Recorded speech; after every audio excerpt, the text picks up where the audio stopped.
YouTube. What we talking about today is the State of the Union address yesterday, and we're gonna hit on a few points of what Trump was discussing. He was discussing how well he's done for the economy. Tell me what you think in the comments. Are you feeling the same way that he's saying everything is just peaches and cream? What we know from when we go to the store, we know prices is high. Trump's approval rating is 39 to 41% when they do the polling and everything. So the polling is not reflecting what's coming out of his mouth. So what you have in that situation is he had a very optimistic speech, about how well the country was doing, how safe the border was, how low prices done come down, and how great of a person he is. But we feel it in our pockets each and every day that that's not true. I want to know, when you listen to the State of the Address, are you suffering from confirmational bias, believing what you want to believe, or are you really examining what's going on in society right now? What Trump is using is the Ericksonian hypnosis tactic. And what that says is, I will tell you, we're doing good. I know we're doing good. Everybody knows we're good. And so then you follow into a pattern of just believing what you're hearing because you want to be in the bandwagon instead of thinking outside of the box and really examining what's being said and what's going on around you.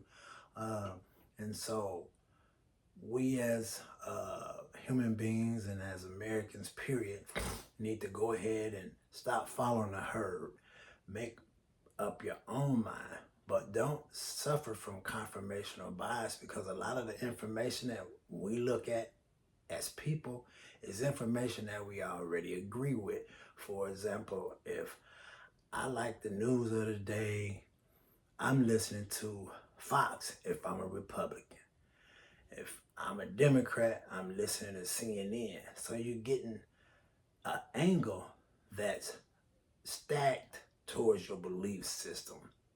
So you have to challenge those beliefs. There's nothing wrong with listening to both sides and make up your own mind. That's the only way that you're going to be able to put your best foot forward and stop just being guided like a herd of swine.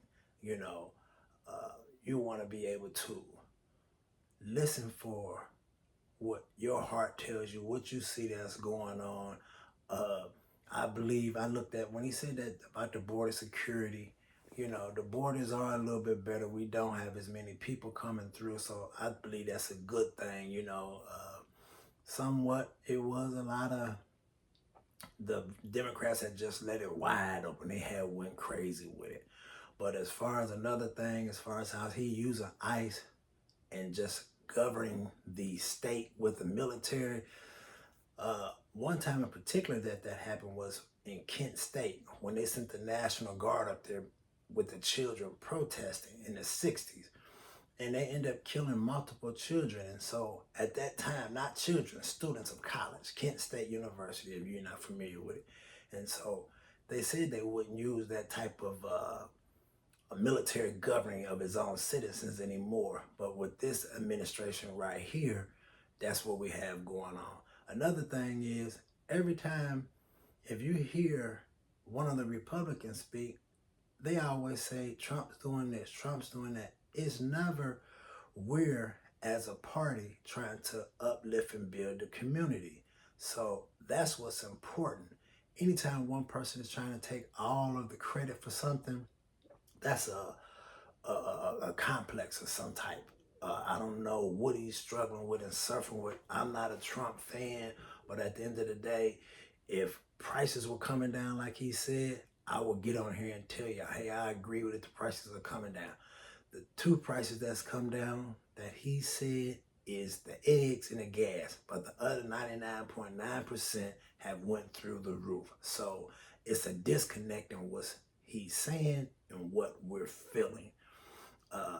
another thing is the inflation. When he got in office, the inflation was not 9%. They had been bringing it down. The Fed had been bringing it down by raising interest rates. And so therefore, he has a policy where he wants interest rates to be at zero. If we bring interest rates down to zero, that's going to make inflation go back through the roof. So the Fed, Jerome Powell and his buddies have been a great job at lassoing the dango inflation, you know. So let's be more mindful. Let's think for ourselves. It's okay to be with the Democrat. It's okay to be with the Republican. It's okay to be a third party. Just use your own mind, but don't just have informational bias where you only listen to things that slant towards what you already believe, because that's another trap in itself. So thanks for your time, guys. I done ran a little bit longer than I usually do. It's 6 minutes and some odd change. So be blessed.